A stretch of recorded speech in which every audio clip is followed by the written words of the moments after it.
I want to look him straight in the eye, and I want to tell him what a cheap, lying, no-good, rotten, four-flushing, low-life, snake-licking, dirt-eating, inbred, overstepped, ignorant, blood-sucking, dog-kissing, brainless, dickless, hopeless, heartless, fat-ass, bug-eyed, stiff-legged, spotty-lipped, worm-headed sack of money shit he is. Hallelujah! Holy shit, where's the Tylenol?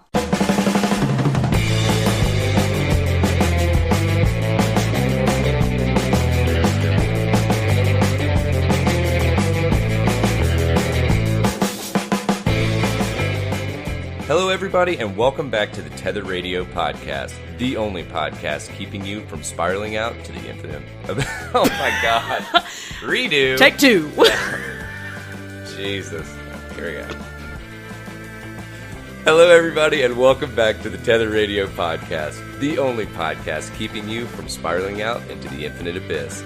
I'm your host, Daniel, and I'm joined, as always, by Miss Allie. What up? What's up, dude?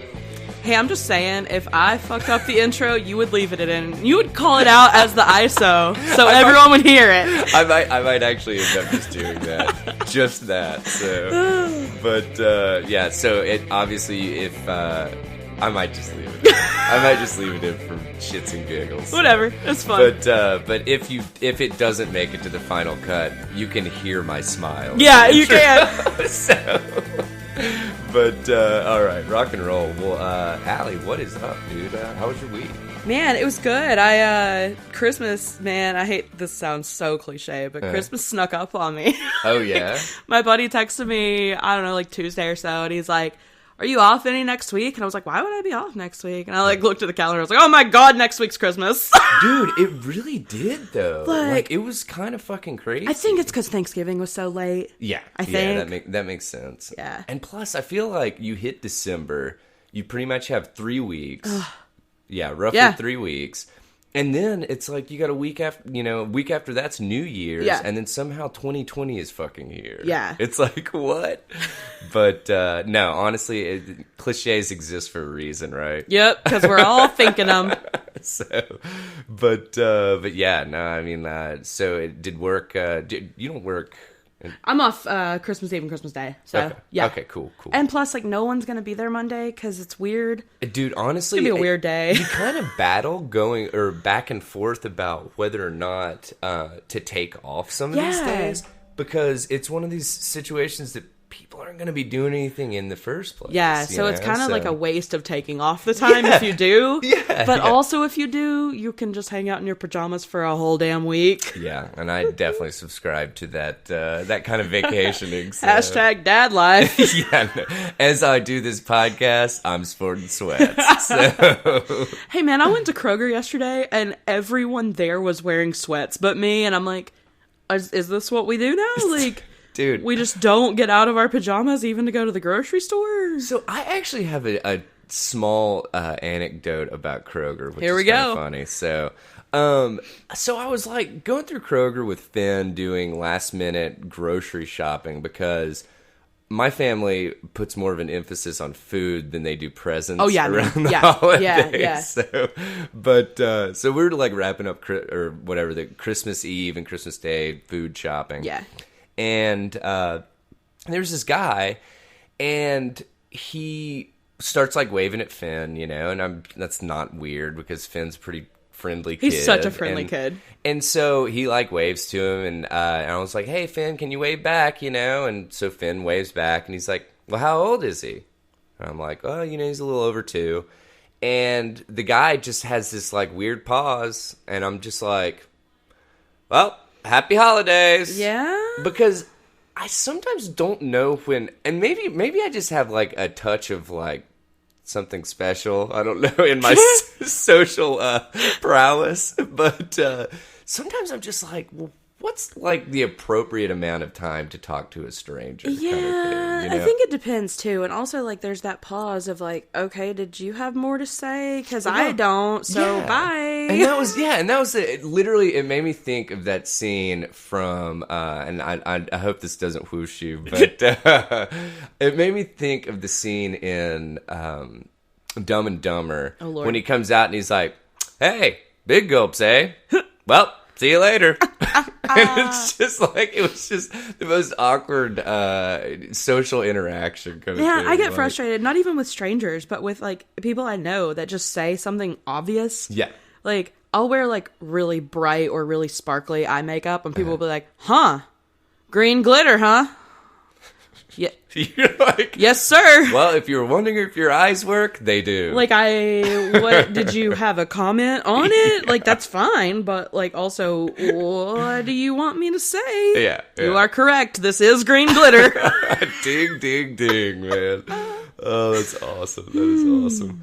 Well, I was trying to think if anything notable actually happened for us this week. Megan was basically just wrapping up work, and Yeah. as you know, per the usual, Megan gets really close to a vacation, and the wheels fall off Yup. at work, and she's just like super stressed out the last like 48 hours that she has to be there. Is she on vacation now? She is officially on vacation until January 2nd. Awesome. So yeah, so she's been looking forward to this like crazy. I'm sure. But I can hear Finn downstairs, and I know that she doesn't feel like she's on vacation.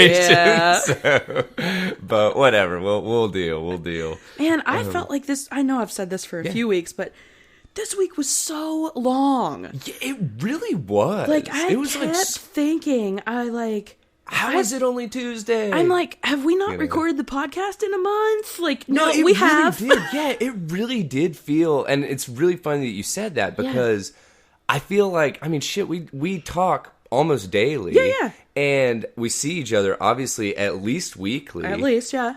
And it feels like we Yeah. hadn't seen each other in a month. I you know. It's just fucking weird.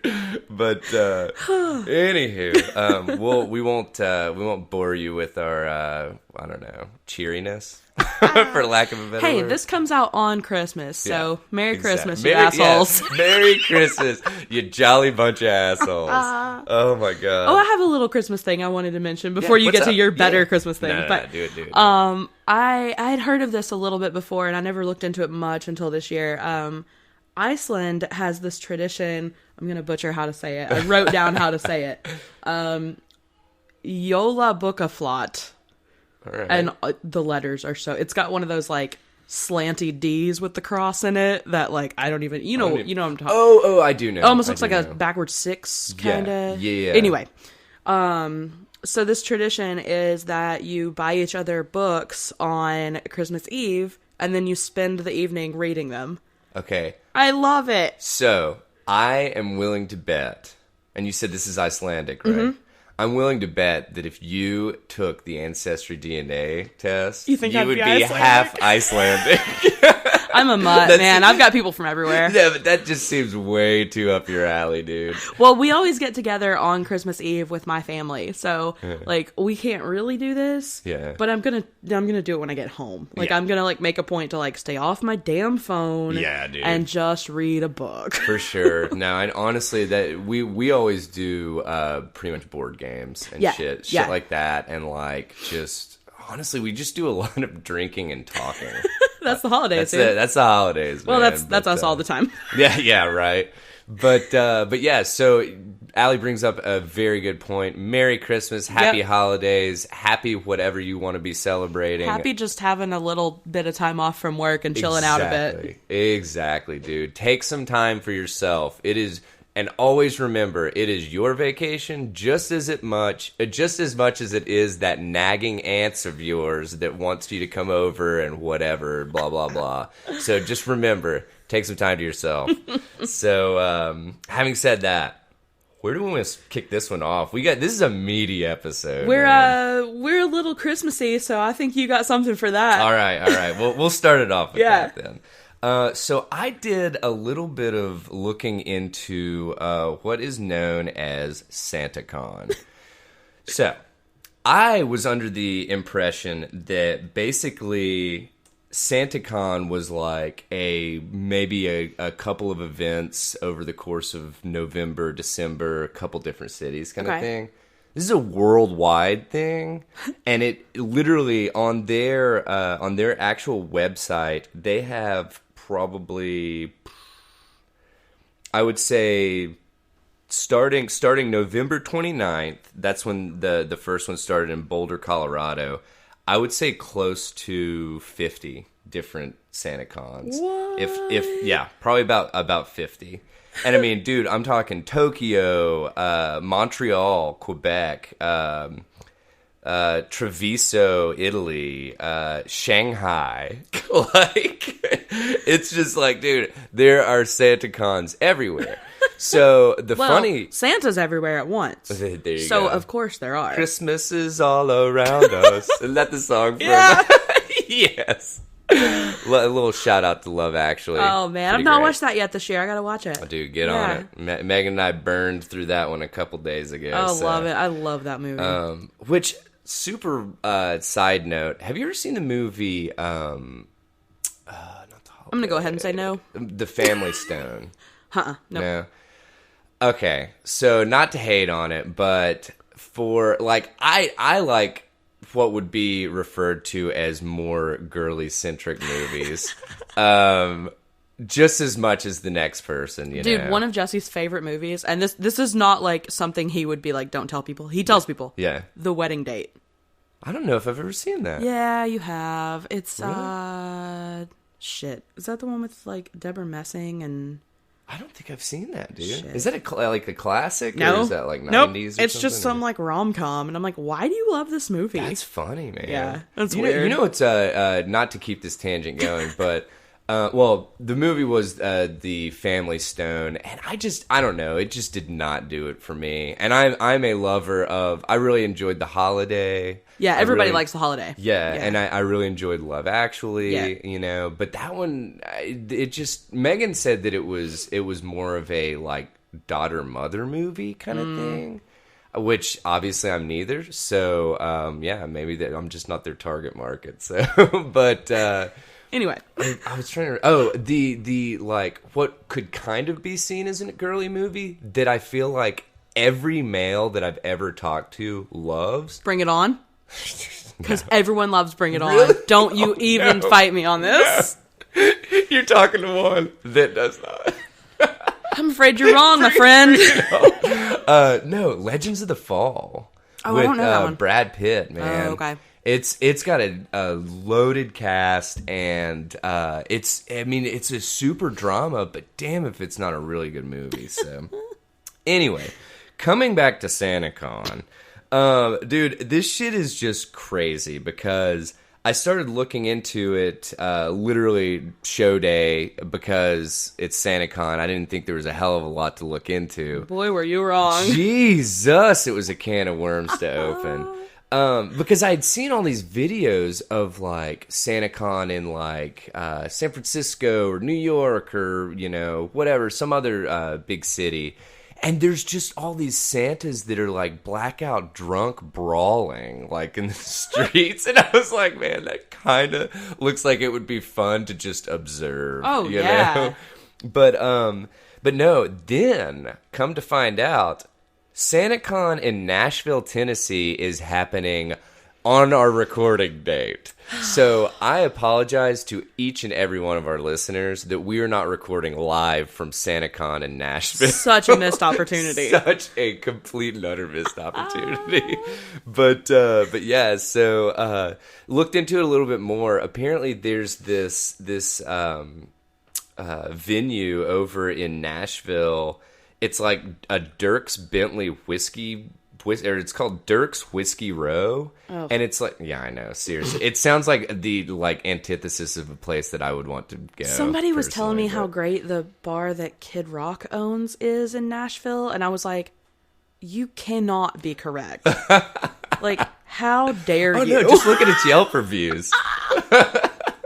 No, dude, yeah. Like, I'm no with way. you. I'm with you. I don't see how that's possible. I'm not a fan of, like, venues owned by celebrities. Like, just, I'm gonna say, just in general, I can't think of any. I do have to say, shout out to Club 152 in Memphis. I don't know if they either started it or bought it at one point and still own it, or what the status is. Yeah. But 36 Mafia Well, owns that motherfucker, and I'm not gonna lie, I have spent many a night there, and it's actually pretty damn fun. It is a wild time, and Sure. you can literally, you will see fights fights are guaranteed. You'll see people literally blacking out on the dance floor and just face planting. This one time that we went there, we all went, and this girl took her shoes off. Somebody drops a glass on the ground. Oh, boy. She starts dancing on the glass by accident.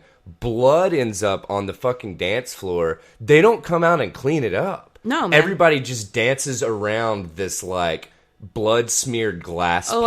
I see you have also been to Bar Knoxville. Dude, yeah, Do you remember that place? Oh my god. Woof. Holy hell. But yeah, man, it was fucking wild. But I would say 9 out of 10 bars owned by celebrities fucking avoid. Sure. Unless you're in Memphis. 152. Also, Jimmy Buffett's Margaritaville. I ate at one of those, and those burgers are pretty good. Yeah, seriously. You gotta give the devil his due occasionally. So But yeah, so it's being hosted over at Dirk's Whiskey Row. Ugh. It said to click on that link to find more info out. Literally, you click on it, there is no other info. And so then I was just like, all right, fuck it. I'm just going to go and check out, like, really what goes on at these things. Sure. Like, what is their mission statement? Man, I bet for that's a fun SantaCon? hashtag to look at on Instagram. Yeah, right? That's a good point. Let's check on that real quick. Yeah. So basically, they just say, be sure, don't check out the events in advance. Don't get scammed. Most of these things that are held are free for the public. They encourage dressing up as Santa. They do have pub crawl, or at least I know for the Nashville SantaCon, they actually have a pub crawl guide for SantaCon people, and you have to go to, I guess, the Dirk's Whiskey Row to get an official SantaCon bracelet. And then you actually get in free cover to a lot of bars that are actually doing it. So There's a lot of women dressed up as sexy reindeer. Like a lot. Also, yes. I thought Dude, there might be I'm making a 10,000 note. posts. 210,000 posts tagged SantaCon. we need to Yeah, we take gotta some share some of screenshots these. Yeah, and share some of yeah, that yeah. shit from the account, man. Okay. But yeah, this shit is just absolutely like wild, and they say that you can bring your kids. From what I've seen, I would not, unless you want your children exposed to like open domestic disputes and stuff. So There's 3 dudes. between Santas and sexy reindeer, There's 3 dudes dressed as Santa Claus. One of them with white dreads, walking down a street in New York City. Oh, I'm sorry, this is Times Square. It's not just any street. Yeah. And it's got a Scarface quote. Like, what the fuck? what? I'm telling you. SantaCon goes hard. Take a stab at how long SantaCon's been going on. Oh, I don't even. 25 years. This is the 25th year, apparently. Man. So, I mean, like, it's not new. So, they clearly have their stuff in line, and enough people to actually, get in the spirit, I guess, as they'd say. So, but yeah, man. Mrs. Claus, your junk is almost out of that Yeah. dress. Oh, wow, dude. Yeah. Mrs. Claus, you hussy. Jeez.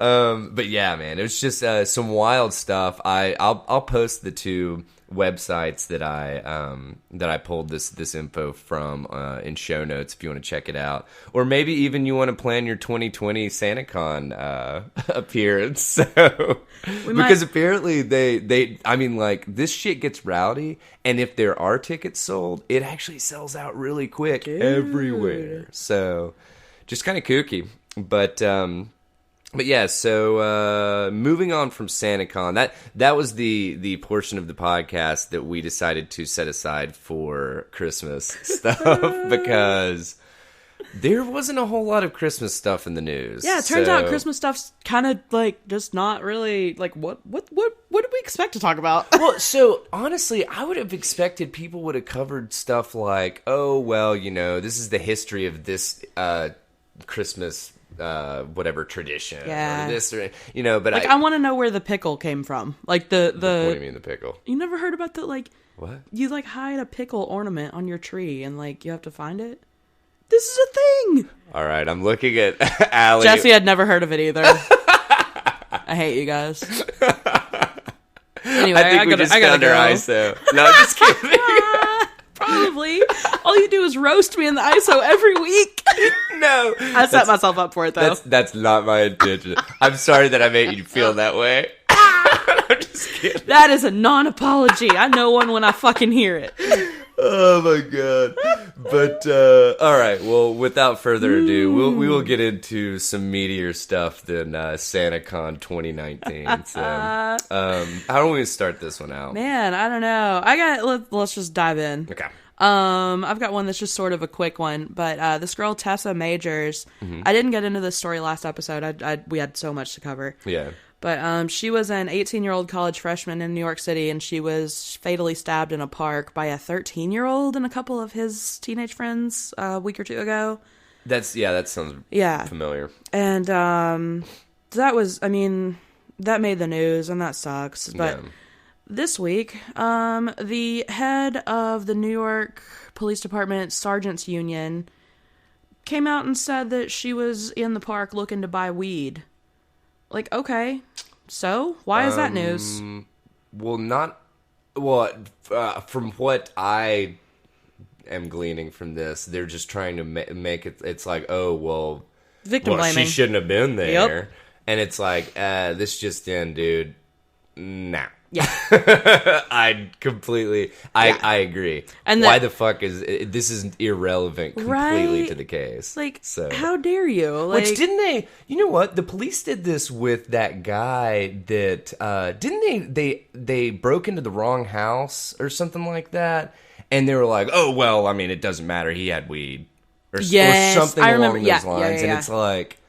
You broke into the wrong fucking house. Yeah. Like, that's the problem. Yeah. The problem is not that this man was found to have weed accidentally. That was that case. That was incidentally. That was that bitch that thought she was in her apartment. That was that one. That shot the guy. Yeah. I think you're right. And they were like, well, he had weed. Like, also, he was innocent and sitting on his own damn couch. Yeah.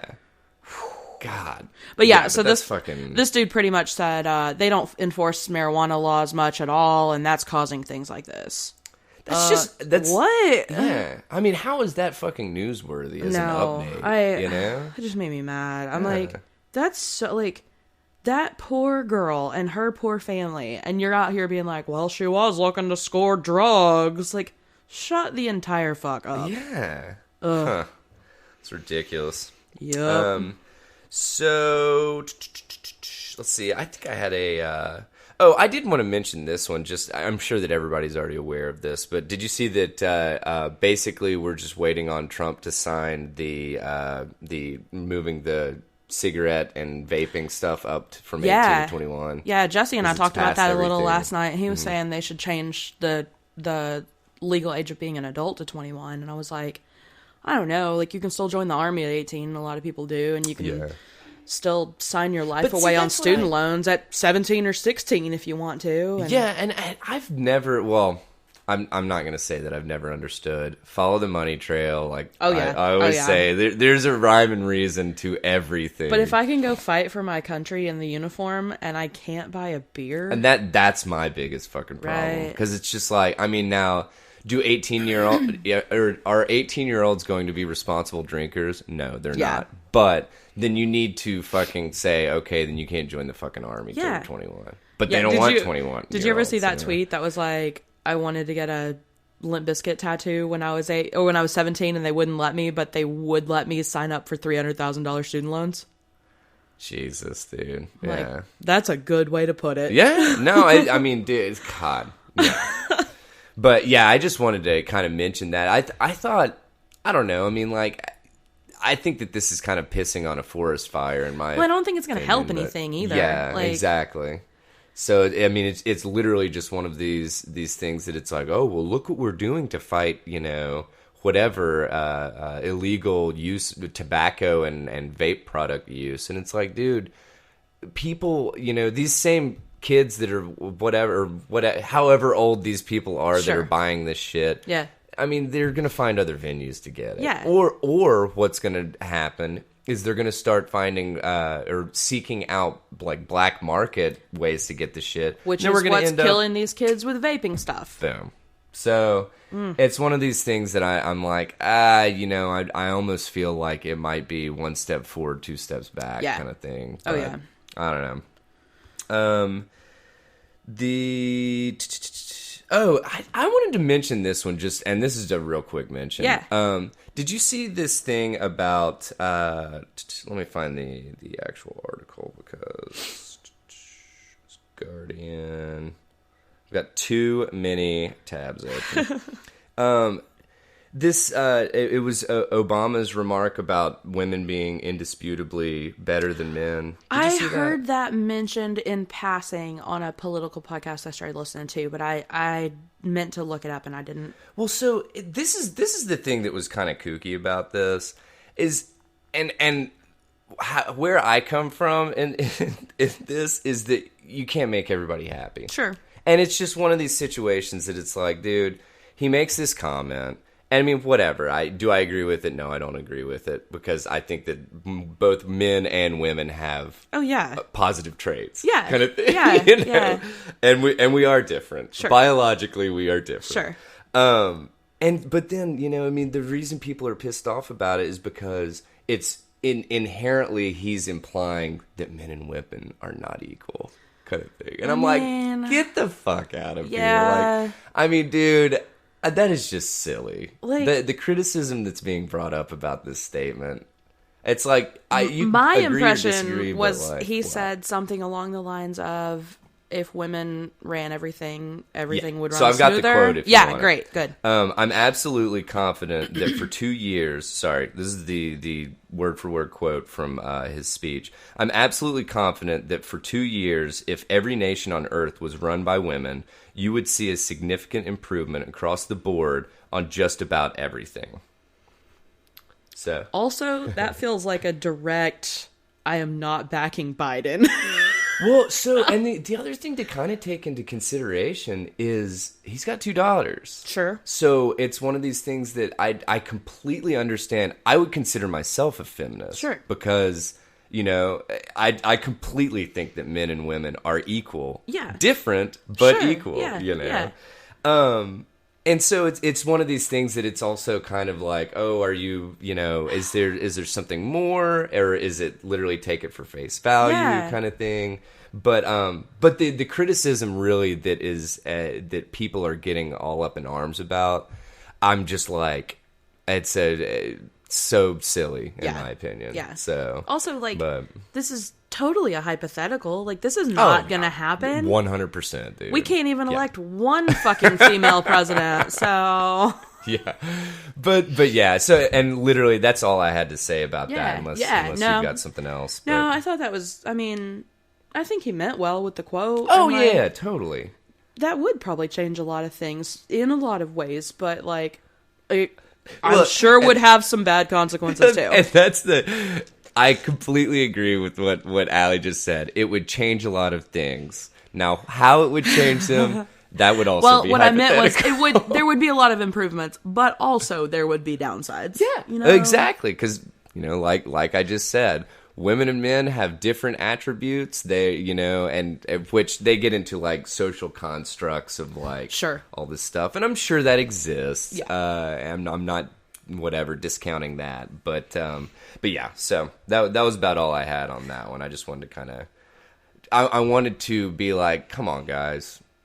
Pick an argument that matters. Like that, in my opinion, but. Well, I've got a political thing. Of course I do. Well, of course we have to. Jeez. Maybe you heard, but Trump got impeached this week. I don't know if you heard. Oh, no. No, there wasn't a lot of coverage, but it's not going to go anywhere. Like, it's not going to really get him out of office. But historically, yes, this is the third time, and like that's crazy. So, yeah. But we're not here for that. We're here for this. Jezebel had a really killer article on this about all the headlines they rejected about Donald Trump's 6-page impeachment letter to Nancy Pelosi. Yeah. So they were saying that reading the 6-page long letter in full feels like an acid trip. And I personally, obviously, hate Trump for so many reasons, but I really hate how he writes and how he talks. So I practiced self-care in not reading his letter. I skimmed it, but the blurbs that I saw from it are just so much. Like, did you see anything from it? So, yeah, I saw some of it, and honestly, I should have my own ass kicked for not reading it. No, it was garbage. It was just a tantrum. But the vast majority of people, me included, sure. You seek out the news organization that you want it to be summarized, because you don't want to fucking sit down and do the reading. Well, I did. I read a considerable amount of it, and it was just... But you're like the 0.1%ers. Yeah. But anyway, I will agree, there are parts that it's like, you get this idea of a screaming child. Yeah, well, he said something like, there was, how did he word it? He straight up mentioned the Salem witch trials. Yeah. And he said that they got more due process. Yes, I couldn't think of that phrase, yes. Yeah. So, which, in all actuality, somebody that was tearing it apart, they were like, no, due process is binary. You either got it or you don't. Yeah. So, God. So I love the whole concept of write drunk, edit sober, which I think was a Hemingway quote. Oh, really? But I think was misattributed to him, and maybe he didn't say it. Anyway, I like wherever it came from, I like the concept. Like, get it all out. Like, same with sending an email when you got a lot of things to say. You draft that bad boy and you look at it when you've settled down. Yeah. Megan has made me pump the brakes many a time with like professors and college. Jeez, dude. Or any big work thing. Yeah, I was lucky to graduate. Well, she was probably one of the reasons. So somebody should probably suggest the Right Drunk Edit Sober to our orange idiot in charge. So anyway, some of the headlines that Jezebel considered about his letter to Pelosi. There's a lot, but I'm just reading a few. Who was more persecuted, some witches or Donald Trump? Yes. Goody Proctor saw Donald Trump with the devil. Wait, is that a... It's a Crucible. Okay, that's what I thought. Right? Is that Crucible? Yeah, it's Crucible. It was, yeah. Donald Trump admits he should have been submerged in a brook to see if he floats. The president would love a purity test to prove his innocence. Maybe waterboarding. President Googles the Crucible Plus summary and pounds out a note of persecution. Donald Trump spoils the plot for National Treasure 4. That one's amazing. Donald Trump thinks he is Thomas Jefferson. I see the president has purchased a pocket constitution. Jeez. Impeachment is a kink, says sex-negative president. The president cheated off your freshman year English essay on a book you didn't read. Oh my god. Trump refuses to use safe word while hogtied to impeachment sex swing. I love that one. Trump does 4 rails of yak and breaks out a typewriter. The president learns to blog. Oh my god. Wow, this is a really coked up letter, though. And get in, bitches, we're going cooing. And then my favorite, Mr. President, this is a Wendy's. That is amazing. It's so good. Yeah.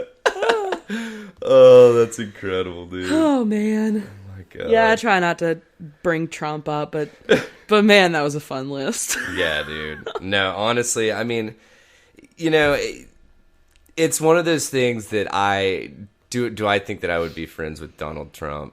I think not. Would I want to hang out with him? I think not. Ugh. So, I'll leave it at that. I think I think he needs to probably put his phone down a little bit more. Let me put it that way. So, but there's all these people that think that it's not him tweeting, and I'm like, it is absolutely him tweeting. Yes, and probably most of his staff begging him to fucking stop. Yeah. But it's him. Well, tweeting. dude, he's really good at creating PR nightmares. Yeah. So he knows what he's doing. He gets attention. I think that's the goal. Well, and dude, if that's the goal, damn if he's not succeeding. Yup. So, but I kind of had one that was like kind of fucked up in my opinion. So Twitter, there was an article that came out from Engadget that some Twitter trolls hijacked the Epilepsy Foundation hashtags with strobing images. Oh, that's messed up. Dude, yeah. And I mean, like, this is kind of just a quick mention kind of thing, because I mean, everybody, literally, I don't give a shit where you come from socially or politically or whatever. That's just fucked up. Yeah, like, you don't try to give someone a seizure. Yeah, well, I mean, this is like literally harming someone, you know? I mean, this, and honestly... And for no reason. Well, yeah, and you get, I'm sorry, I always fall into the comments section of these articles. Oh, They're my just God. too juicy. I'm always like, do not look at the comments, you know better. And then I'm like, Lord help me, I'm here now. Dude, but somebody actually summed it up, in my opinion. Excuse me, pretty well, and they were like, they're not trolls, they're criminals. Yeah. Because, I mean, that's... Yeah, That is purposefully causing harm. I can't talk today. That is purposely causing harm to someone. Like, you set out to hurt someone. Yeah, and like they were basically comparing this to taking like some kind of display into you know, whatever, an epilepsy information convention or something like that. It would be because I mean, that's how people. I'm sure a lot of epileptics, you know, subscribe to, or not subscribe, but follow, you know, that foundation and everything. Yeah. And to get information and shit, and some dickhead just has to, you know. Yeah. Well, it's just not funny. No. You know, there's literally no redeeming thing about it. Like, it's barely funny if you're just thinking of it as a punchline to a joke. But like, if you at all consider it as really happening, no, it's not funny. Yes. Yeah. Exactly. Yeah. I would agree with that entirely. But that sucks. Didn't have a whole lot more than that. It was just kind of like, fuck, man. Yeah. Come on, people. Yeah, that be sucks. better. like Allie always says, be better, man. But I did have. Do you have something super hot? Not anything that, like, I have no segues. Like, oh no, dude, I'm telling you, it looks time. it looks like I spun like a fucking roulette wheel. Right. Oh my God, what a segue. So great. Are you ready for this? I don't know. Dicks are the only thing standing between chat roulette and love. Oh, well. Yeah. Perfect. There you go. But it really was like I spun a fucking roulette wheel to pick out topics this week. So bear with us, listeners. We are going to be hopping around. So this was actually a really cool... everybody's familiar with chat roulette. I think it is a cool concept. I think it's hilarious. Yeah. I think it's great, and I think it's, you know, like they said in the in this article that I pulled, long may internet anonymity live. Oh, yeah. I was like, dude, fuck yeah. I'm all for this. But this actually this article talks about how chat roulette was not really that successful of a platform, or at least in the long term. Right. But it was very influential. I could see that. Thing. Yeah. And so then they get into showcasing this new dating app that I was like, I know. Allie I just said that, and Allie just pulled back like, say what? But there's this dating app. I thought it was a cool concept. Yeah. It's called Blindly. Okay. Or I'm sorry, Blindly. Sure. BLINDLEE. Okay. And they're testing it in some big cities now, like San Francisco, New York. There's one other big one, but anyway. Basically, what it does is they have you connect with another user, and you're blurred. Oh. The screen is blurred, and so what you do is you say, "Okay, I'd like to see the person a little bit more." Sharper after some conversation kind of thing. So they're trying to get it started with, you know, on the side of like whatever, actually talking to people, because all this video dating stuff apparently is like super hot right now.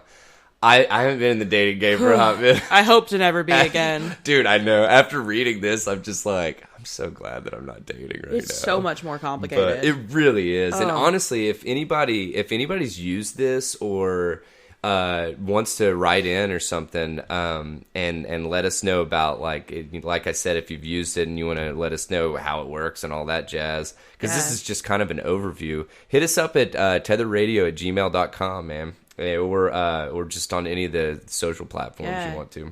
Wait, so I'm thinking that this concept is like, I'm blurry, and like, if you want to see me, you have to tell me more about yourself? So both people have to. Right now, it's basically they launched it as a heterosexual thing, okay, which they said they're hoping to basically bring in different sexual orientations and stuff moving forward. Yeah. But as of right now, that's what it is. I feel like that's a pretty bad look. You think so, really? I don't know, like... Because I feel like for a target market, I mean, you'd want to shoot, like, pretty broad. And yeah, but, like, you know, how hard can it be to also have, you know, like, just pick which people you want to see? I don't know. Well, no, and that's the other thing is I really, even after reading this, I really didn't have a super And I absolutely don't know the technology behind it or anything. Yeah. Yeah, sure. So I'll just read some of it from the articles in regards to that or whatever. So basically what they do is you may now fish for potential mates over 3-minute video chats with varying degrees of blurriness. The app bills itself as more woman friendly, allowing women users to sharpen the image. Bumble is that kind of... Bumble does I think like the woman has to is Bumble gay? Like no, more gay, Bumble's it's just like a Tinder or something. I'm sorry, I'm thinking Grindr. You're thinking Grindr. Jesus. Dude, I'm telling you, I really can't keep up. Dude, There's so a lot of dating apps. But I think it's Bumble that, like, in the hetero ones, the woman has to, like, initiate it. Or, like, has to click, like, yeah, cool, we can chat. Yeah. I think. And I kind of wondered if that wasn't almost like, which I don't know. I mean, it seems like it would, well... Seems like it would make more sense that it would, like, one of the people would request it. Mm-hmm. Either could request it. And the other has to confirm it. Yeah, exactly. Because then you're just, basically, it's consensual. Yeah. Right? Yeah. Consensual unblurring. But anyway, so they allow the woman users to sharpen the image in 4 increments at any point in the conversation if the man agrees. Mm-hmm. So in regards to the sexual orientation stuff that we were talking about a little bit. So that explains that part. Okay. Kind of. Okay. But this, based on, and this is pulled directly from the article, based on the limited mandatory selections, this is only for heterosexual, gender-conforming user base. Co-founder Sasha Nassan tells Gizmodo that they're shooting to update that by January. Okay. So, I mean, they're hot on it. That makes sense why it's this, yeah. Yeah. Yeah. But yeah, so... I just thought that was a kind of a cool little. That's a neat concept, you know. Yeah. Even though it's getting super mixed reviews and stuff, just because people are like, man, you know, a lot of people prefer to get to know people via literally texting, kind of thing, and then it's like, okay, now I want to move into like the video stuff or whatever, and I completely understand that, you know, because I mean, dude, everybody's in it for a different reason. Yeah. You know what I'm saying? And so it's, you know, if I completely get both parts. Yeah. But given the current dating environment kind of thing, video apps are pretty hot to try right now, for lack of a better term.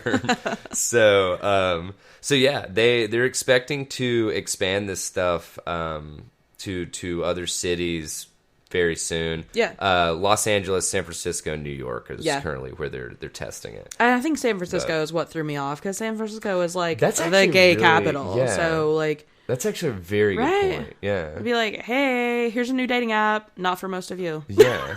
So and it did they did just launch this in October. Sure. And so yeah, you know, and not that honestly, full disclosure, we are not sponsored by Blindly, but get at us. Get at us. So yeah, I mean, it's just I completely I get both sides basically. Yeah. You know, it's an interesting choice for, I don't know, is San Francisco a big test market? I don't know. Think? I mean, California in general is so much like tech stuff. Yeah. So yeah, but I don't know. Okay. But yeah, that was about all I had on that one. Hey, I've got a quick, barely dating related thing. All right, what's up? There was a stripper. Whew. Yeah. Sorry, I didn't just mean to this laugh. headline. Yeah. The actual headline is: stripper 43 decapitated her boyfriend's Star Wars obsessed disabled son after having sex with him in return for drugs. What? Oh my, not funny. Lot to first unpack of here. all. No. Lot to unpack, and I only saw the part up to disabled son. Right. Yeah. Oh, yeah. And I was like, God, that is super fucked. It's already terrible. And it's still super fucked, and Yeah. somehow it's more fucked. He is an adult, so at least it's not a child. Well, I mean, I'm just saying, and that's, like you said, a lot to unpack. A so, lot. Without And further ado. He's disabled, but I don't think got into in what way. So I'm not sure if he was any kind of mentally disabled or like a physical disability. I'm not sure. It just said disabled. Gotcha. But yeah, I heard about this on last podcast Side Stories this week. She faces life imprisonment after she was convicted on Thursday of decapitating her lover's son, with whom she was having sex in exchange for prescription drugs and money. Yeah, he was 29, and they found him dead in April of 2018. This just now is she got convicted, and his body was found in his home, and his head was located later in a wooded area nearby. So it sounds like, and this is just me, I don't know, but it sounds like it was a physical disability because, you think? Well, it said in one of the little lines, it said Bo White was living off disability pension and was prescribed medication. Yeah. It makes it sound kind of like it was like a Well, but you can get disability. I knew someone that tried to apply for disability for having ADHD. Oh, wow, really? Yeah. And I was like... Okay, I stand corrected, I don't know. You're just trying to game the system, but okay. Yeah, huh. And that... Some people are not trying to game the system. I'm not saying that, but... Oh, yeah, this specific person I knew was trying to game the system. Yeah. Everybody knows those people exist. Yeah. Those POSs out there that are trying to take advantage. So. Yeah. But anyway. Ugh. That's just... It's so insane. jacked. And again, how did we not hear of this? Yeah. And the story that last podcast mentioned and the one that I found when I Googled was from the Daily Mail, which is the UK. This was in Virginia. It's really weird how often just like either world news organization stuff or UK. Yeah. Well, honestly, case in point, dude. Daily Mail all the time covers stuff that we can't find anywhere else. And the Guardian. Guardian too. Yep, both of pulls them. a bunch of shit that it's like, what? Why? How is this not getting any press in the U.S.? Yeah. But yeah. Yeah, I saw a Super thing this creepy. morning. I'm just see if I can pull it back up on Twitter. I think it was one of those like recommended like tweets, but shit, now it's not going to show back up. It was something like there was a really big strike in France that had like 1 million people. Dude, and nothing covered it. Nowhere covered it. New York Times had one story, and this was a list of like 10 major news places, like CNN, PBS, like Washington Post. Not a single story on it. There was the French I think they just called it the general riots, strike or like, something. Yeah, but strike stuff. Yeah. Dude, that has been going on. And nowhere's covering it. Yeah, and literally they had a turnout, like you said, of a million. A million? Yeah. And they've had stuff previous to that also didn't get mentioned of like 500,000 kind of thing. Whereas the U.S. will cover like whatever, you know, like a Girl Scout cookie sale at a, you know, that brought out 1,000 people or something. Man, like that. I keep seeing all these just cursed stories that are like, this boy raised money to donate blankets to homeless children. And like, yeah, on its surface, that's great and that's wholesome. But like also, fuck, can't we just take better care of our homeless people? Yeah. Yeah. Like there was a kid the other day that raised money to like pay off, I don't know, like 100 and something kids like school lunch debts at her school, and I'm like, I saw something about that. I think. Why do they have this debt? Just feed them; they're hungry kids. Well, that's what I've never understood, dude. Why are we making? Well, I say we. I have no hand in this, but why do people make the children pay? Yeah. You know, I mean, and I'm not saying pay for their lunch. I'm just saying like they receive the repercussions of this shit. Yeah. They are children. Yeah. They need food to grow. Yeah. It's like, oh man, it's super fucked. Like, man. and I know it sounds like a Both of us hippie came thing, from but pretty rural communities, you know. And I mean, I remember, I don't ever remember a kid not being able to get a lunch. No, but like I knew kids that were on free lunch, and there was always like a stigma to it, and I'm like, Well, like, I don't know. It just sucked. It was a weird thing. And, Yeah. But yeah. I think some schools turn kids away if they don't have the money, or they at least have the debt. And then you have that debt looking at like you. at the end of the year or something, or what whatever. do you do? Do you kick the kid out of school because they are in if debt? they can't pay it then, why the fuck would you think that they could pay it 6 Right? months down the line? Yeah. You know, it's like... I mean, it's a child. We're really talking about the parents in this situation. Yeah. But yeah, dude, just so sad. pretty shitty. But all right, so I have one. I do not have a segue for this. Sorry, I stumbled upon that roulette one earlier. So That was lucky. but yeah, I know, right? That was a shot in the dark, dude. So this was a really cool one that was shared to me by Joseph. We'll just call him a producer at this point. That happens to guest occasionally. but anyway, he sent this to me, and it was a Medium article. Mm-hmm. And the title of it was "The Nocebo Effect May Be Even Stronger Than Placebo." You started to get into this last week a little bit with the other thing. Yeah. This was super, super interesting to me. So basically in a case report in the General Hospital Psychiatry publication, they had a case report on this guy that took an entire bottle of a trial, or what he thought to be a trial antidepressant. So nurses, and I'm just going to read this because they have a pretty good. The guy that wrote this. Wait, this is the case you talked about last week. Oh, did I talk? You did. Oh shit! Okay, never mind. Wow, I do not remember talking about that at all. Yeah. You talked about that because. Yeah, Or we did were we- recording. We were recording. That was on the I podcast thought last I week. pulled it for this episode. Oh well. Anyway, No. if I did, I apologize. I will go ahead and skip. Damn, I'm sorry. Sorry to call you out. But no. But that is a cool thing. I don't want to cover it again. Shit. But yeah, like his body actually reacted to Yeah. even though Are you it sure was. we didn't talk about this after the show? No, I don't think so. Shit. All right. Cover it anyway. You're already in it. Cover it. What am I doing? Give me 2 seconds. Sorry, I threw you all off. No. Because I thought I pulled it. I don't think I covered it, dude. I think we just... Man. Because I don't have it on the show notes. Okay, maybe you Anyway. started to talk about it and it was off after. Okay, I'm sorry. I'm Go so ahead sorry. and fast forward like 10 to 15 minutes, and then you don't have to listen to it again.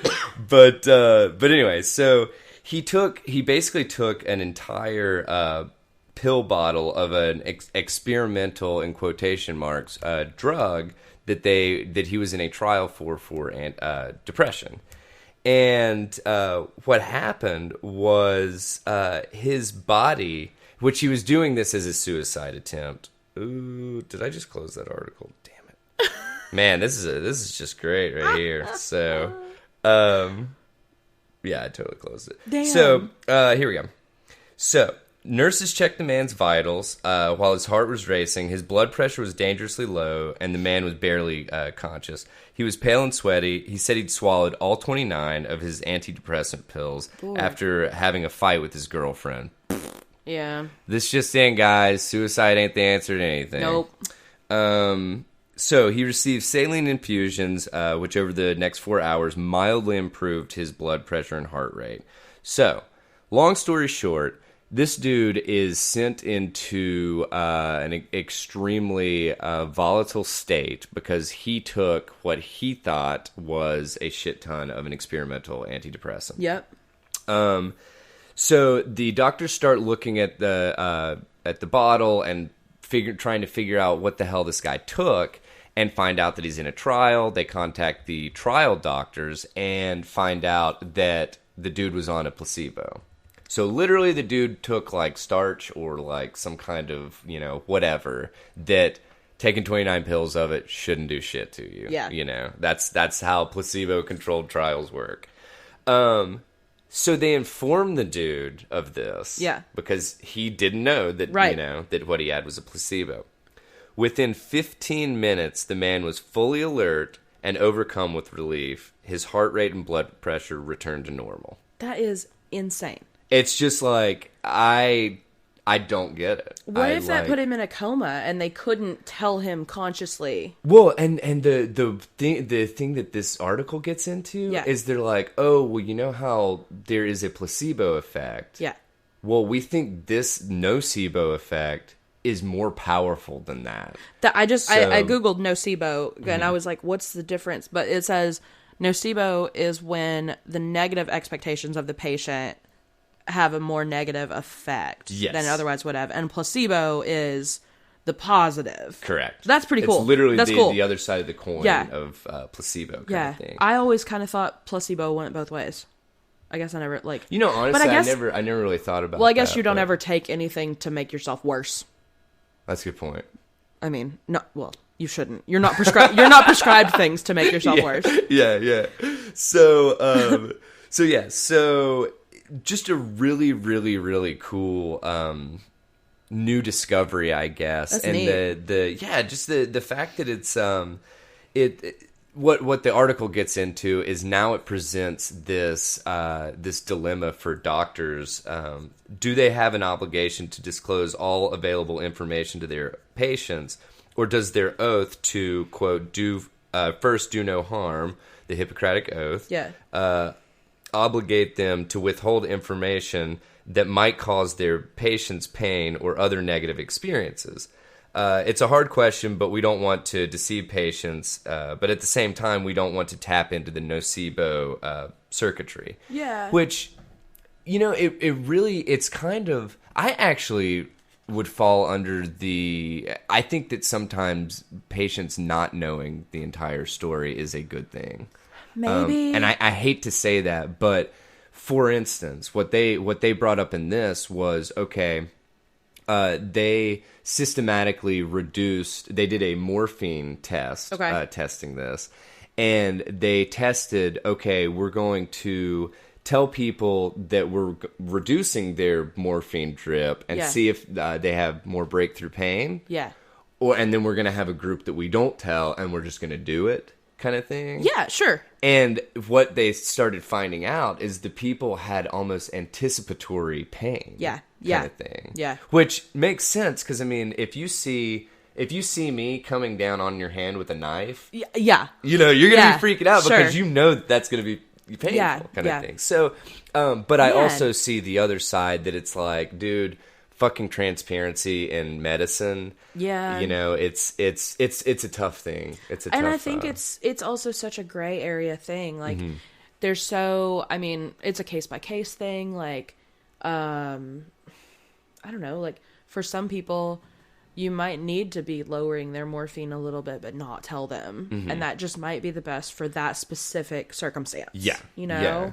And maybe it's like, whatever, talking about pain meds versus something else. Yeah. I feel like if you didn't tell them, then you're probably going to get a more objective response when you're like, hey, a more genuine. Genuine response that it's like, hey, are you having more pain? Right. And it's like, okay, well then we need to move it back up a little bit. Yeah, and they'll be like, wait, you moved it down, but we'll get there when we get there. We'll put some more on or whatever. We'll give you something for breakthrough or whatever. Man. But it was just that's really neat. Really well, and they're just in the it's at its infancy in regards to looking into this nocebo effect stuff. So. Well, and also like just the talking about like whether you should tell patients like everything. Like if you told someone, hey, the lethal dose of this for someone your weight is 27 pills. Yeah. That's not good. Yeah. Like, for someone who might have any kind of suicidal ideation to be like, oh, right there's my answer. Yeah. I have enough pills to do it. Yeah. Whereas, like, it might not have crossed their mind if you didn't tell them this bottle's a lethal dose. Yeah. So. No, 100%. Yeah. I mean, it's definitely... There's a lot of gray area. Like you said, there's a lot of gray area with that stuff because it's, I mean, you know what? Like my grandfather always used to say. Oh, boy. That's why they call it the medical practice. they ain't perfected it, I like man. that. But, I like that, Gramps. Yeah. And he was a thoracic surgeon. So. Well, you love to hear it. Yeah, right. Oh, I've got a suicide-related thing. Wow, that sounds really dark. This is nicer than it sounds. Sorry that this is coming out on Christmas, guys. Oh, Sheesh. Okay, no, this is a good thing. The FCC has approved the number 988 as a suicide hotline number. I never really thought about how this should be a thing until I came across this article, and I was like, why is this not a thing? That there's like a super 3-digit easy... short, yeah, I mean, that because like totally... you can Google like the suicide hotline and stuff, but like people are gonna hesitate before they do that. But so the calls to that number will be directed to the National Suicide Prevention Lifeline, which is 800-273-TALK, and through their online chats. The center answered more than 2.2 million calls and 100,000 online chats in 2018. Dude, like, and honestly, you bring up a super, super good point. Yeah. Literally, you see articles all the time about how the suicide rate in the United States is fucking out of control. I was about to get to that. Okay, sorry, go ahead. No, that's fine. In studying the issue, the agency said that it found that this 3-digit number would likely make it easier for Americans in crisis to access potentially life-saving resources. Suicide rates increased in 49 out of our 50 states from 1999 to 2016, with an increase greater than 20% in more than half those states, according to the FCC.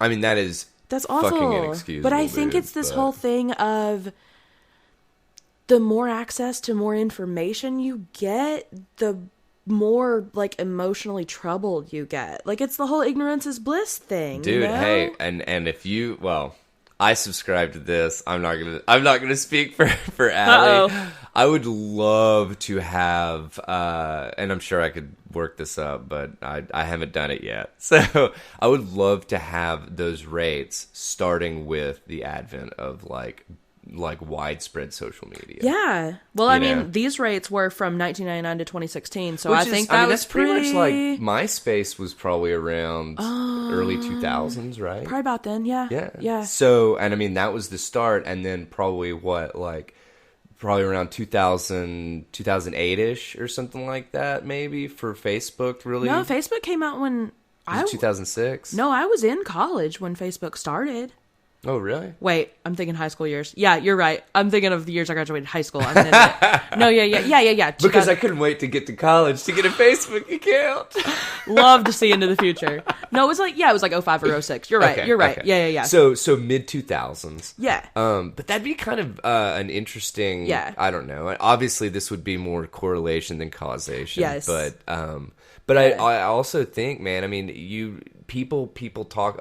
Stories come out all the time about how the negative mental effect that social media has had on especially our youth. Oh yeah. You know, I mean, it's like, dude, if you're, whatever, you're an adult and you're just sharing whatever, on Facebook, you might not be playing, keeping up with the Joneses as much as, your son is or something like that, but I remember one of, and I'm sure I've probably already told this story on the podcast, but I've got a cousin that his daughter, they actually removed her from Facebook because people were from her school were pretty much like targeting her for like bullying and shit like that, and just like it had to do with like her fucking boyfriend and like, just like crazy dance moms and shit or something, and it was just dude, it's just weird. We live in a weird world.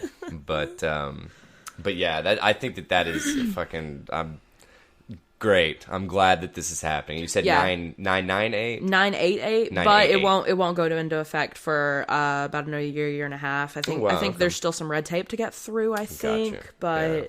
But yeah, like I think that's good. I think it'll be good. Oh yeah, 100%. And just like removing the stigma of getting I don't even want to getting help. Yeah. For mental health, dude. It's Yeah. like, dude, talking to a fucking psychologist is not weird. No. Like, honestly, more people need to be doing that. Yeah. Like, it's a really good way to vent to someone that has zero emotional whatever investment in it. Thank you. But yeah, it's just well, and I will say one good thing about the media is pretty much anytime anybody covers anything about suicide, they do put the suicide hotline at the bottom. Yes. And I think that's a really good movement. Oh, yeah. I think that's really cool. Oh, yeah. Everybody needs to... Yeah, I think that's really honestly, everybody needs to know, like, the poison control hotline Yeah. and, like, the suicide prevention Yeah. hotline, Yeah. you know? But, yeah. Oh, yeah. I got a little medical thing. Yeah, let's do it. Let's get into this California Christian megachurch that's trying to bring a 2-year-old girl back to life. Okay. Dude. I absolutely cannot imagine the pain of losing a child, and I'm not at all making light of that. Mm-hmm. But also, what the fuck?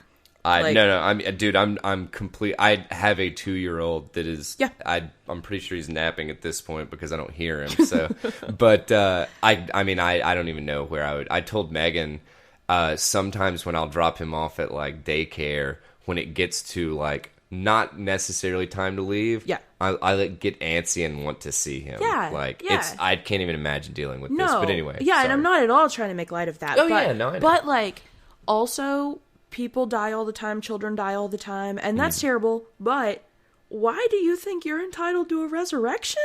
Dude, this shit is so out there, like... I'm pretty much giving this one to you, because I didn't even write many notes on it, because I was like, I don't know what to even say. And the article didn't have a lot, like, explanation-wise. Oh, here we go. So I pulled my info from Global News. Okay. But yeah, so basically these people had a 2-year-old that passed away on the 14th.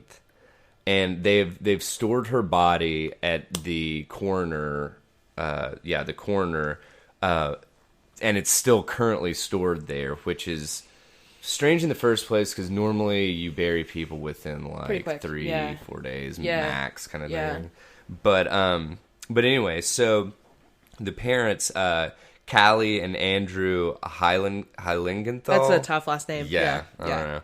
They're both members of this mega church, which, my God, this article got into, like, this church is building and this is a hardcore tangent within this article, but they're building a $96 million campus. Great.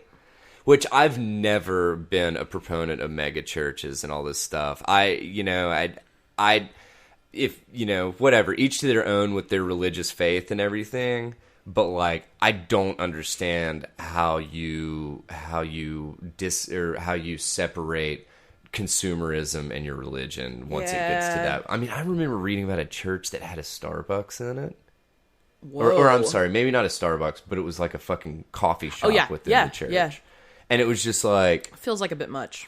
Yeah, I mean, like... Anyway, I feel like you're getting away from the whole point of being there. But... I was trying to see what denomination they are, and it sounds like they started as an Assembly of God denomination. I don't even know what that means. I don't either, but in 2005, they turned it into an independent church. So it's its own thing, I guess. So they have their own TV service, music label, and media wing. Oh, sure. So, yeah. That's normal. Yeah. So, yeah, about that. But yeah, they're basically, the mother has been tweeting out pretty much daily, like, oh, it's a great day for a resurrection. Gosh. They've got a GoFundMe page that has a goal of $100,000. When I looked a couple days ago, they were a little over 50. Yeah. Well, and at the all time of these this, it was comments, 44. So, yeah, all the comments were just performative. You know, like they were just very like, we love your family so much and we're praying nonstop for you and we're keeping you in our hearts. And like, again, if you are, great, good. That's nice that you have this faith. Mm-hmm. But why you gotta tell everybody about it? Yeah. No, I'm with you, dude. You know, it's far be it from me to give somebody shit about dealing with a child's death and stuff. No. But and everyone deals differently, and sure, I'm sure tons of people have wished for their loved one to, be brought back. But but realistically, what? Well, and there was, and I hate to quote tweets, but that's about all I've got in this. But there was a person, author Chrissy Stroop. I don't know. Are you familiar with that author? I don't know what she's written, but She said, "This is so sad. I have observed firsthand people getting psychologically destroyed for years because they didn't get an expected miracle. Waiting for a resurrection, though, is next level unhealthy. But they also have a GoFundMe seeking $100,000 for what?" Ooh, Chrissy Stroop is a writer, scholar, and ex-evangelical, so I Ooh, feel like she's on a mission. Yeah, she might be on a mission, but I completely agree with her, man. Sure, I mean, yeah. I Oh, don't co-editor think of Empty the Pews, Stories of Leaving the Church. Oh, wow. Whoa. That's why she got quoted. Yeah. So, I'm glad you brought that up, dude. A little Man. transparency coming straight from Tether Radio. Pretty neat. But I actually agree with her, for the most part, just because there's a difference between, promising or having this ideal scenario playing out that is just completely impossible, which is basically what we're talking about. Because I mean, you're hanging your hat on something that, I mean, you know, they're hanging their hat on a biblical interpretation, which, Yeah. I'm sorry, don't do that, guys. The Bible was written a very long time ago by humans who are inherently flawed. And make mistakes. So if you're doing literal interpretations of the Bible, I'd probably check my stuff. But yeah, man, it's just one of these things that my heart goes out to the parents. But fuck, man, this is not how you deal with death. It's rough. Like, you and know. it feels very entitled. It feels very like... And you had a good point. Why her? Why not, why not Mother Teresa? Yeah, like, or okay, why like, not, and I'm sorry, kids do die all the time, and it is awful, but, like, why is your kid the one that's gonna be the miracle and get it's just... Yeah, no, I agree.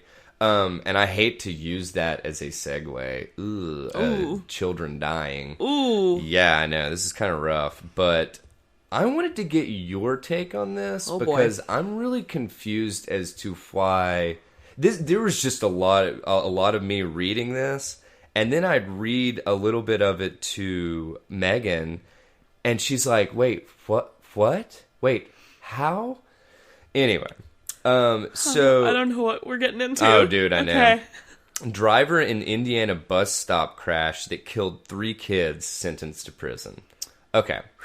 So I can get behind the fact that she was sentenced to prison. Yeah. Now, an Indiana woman who plowed her pickup truck into 4 children, killing 3 of them as they crossed a 2-lane highway to board their school bus, has reportedly been sentenced to at least 3 years in prison.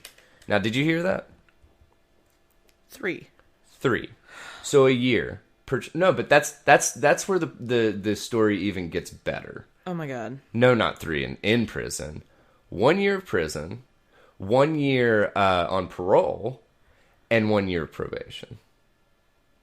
For killing 3 children, and where a bus was stopped, the arm on the bus had come out with the little stop sign with flashing lights. Yeah. And they were crossing the opposite side of the road that the bus was on. Yeah. And she just fucking, plows into him.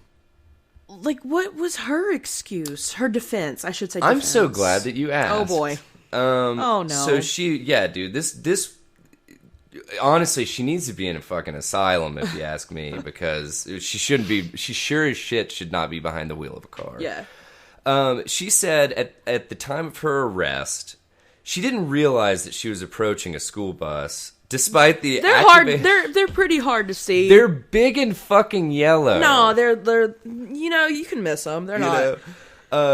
Court document. Oh, and she didn't see the activated stop arm and flashing lights. Court documents show Shepard told police she saw the lights but didn't recognize the vehicle as a school bus until the children were right in front of her. Jesus. So the best part about all of this is the fact that there was somebody behind her in another vehicle that didn't have any problem saying, "Hey, I was there. It was clearly a school bus. The lights were flashing. Everything's, And this, oh my God, and I'm sorry. Some of these quotes literally make me angry at this woman. Okay, wait. Also, yeah. like, was there anything saying like this bitch can never drive again? Well, no, in her sentence, or at least nothing covered in this article. Like, so something else to mention.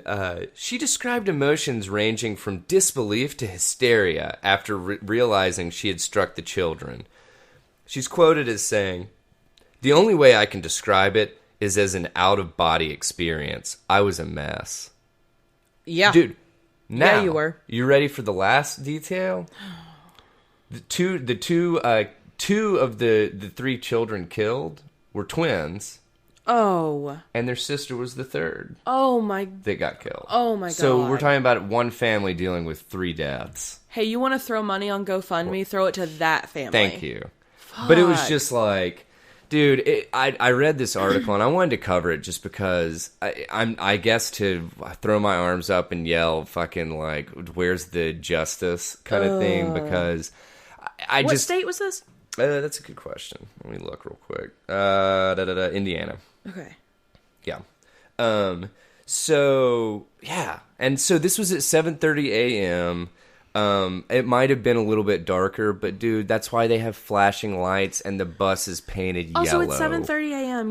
You're probably on your way to work where you see a fucking school bus every day. And that was the other thing. It's not like this was a new school bus stop. No. They had like the mayor or something quoted as being like, this stop has been around for 50 years. Like, I could drive you down my route to work and point out where children wait for buses. Thank you. Because I see where the children stand. Yes, exactly.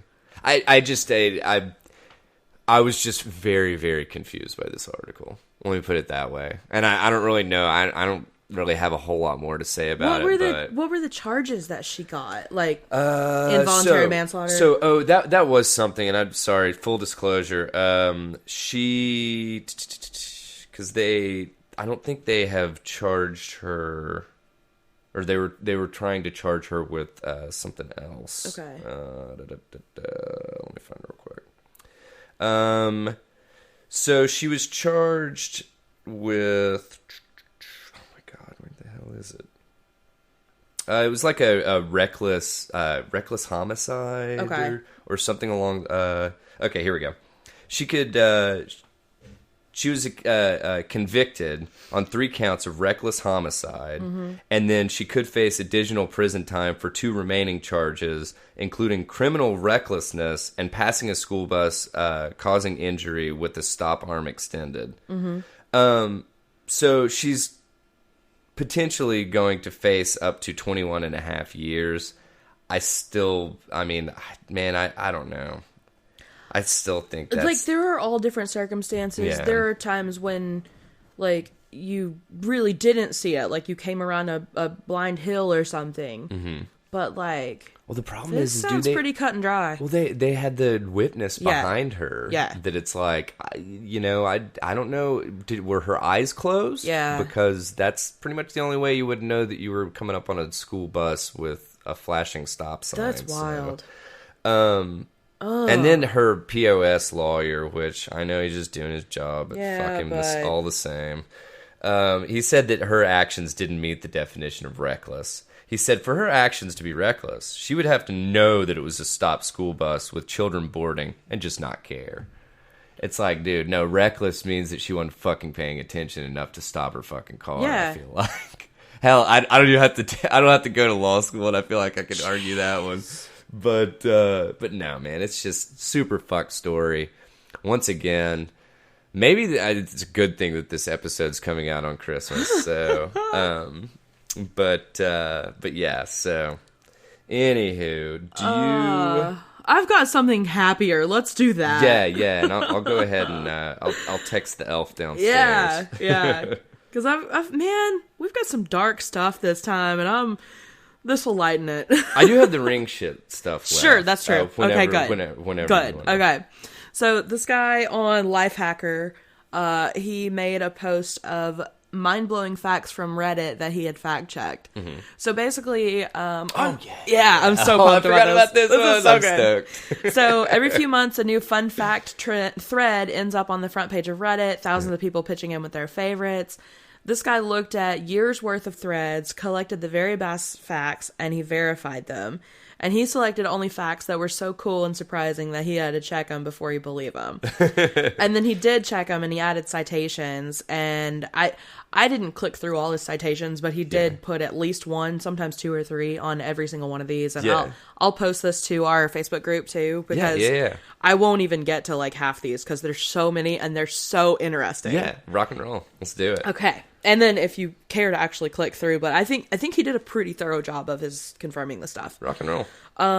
When you get a kidney transplant, they usually just leave your original kidneys in your body and put the third kidney in your pelvis. What? I don't think they covered that in pharmacy school. That's kooky as That's shit. nuts. I wonder if they like disconnected. But they'd have to hook the others up, right? That's what I would guess, right? You only got the one obviously pipe you gotta- system in there. Yeah, So. that's my point. But you just leave them floating? Yeah. I don't know. All right. Okay. I knew this one, but it's really fascinating. There are about 200 corpses on Mount Everest that are used as waypoints for climbers. So, yeah. That's pretty neat. Yeah. It's creepy. And if you look it up on... There's like green boots and stuff like that, or like Wiki no... Booty. Yeah. That's so cool. Because, Yeah. I mean, dude, it's so cold, they're just forever Yeah, preserved, they're just... right? Yeah. But anyway. If you made $5,000 a day since Columbus first stepped in America, you still would not have $1 billion today. You would hit $1 billion in 2040. We're coming for you, Jeff Bezos. Right. Every 2 minutes, we take as many photos as all of humanity took during the 1800s. That's actually not that surprising. That's pretty neat, shit, though. I feel like since you've been at the house today, we've taken some photos. Well, and more photos were taken in the past 7 years than in all of previous history.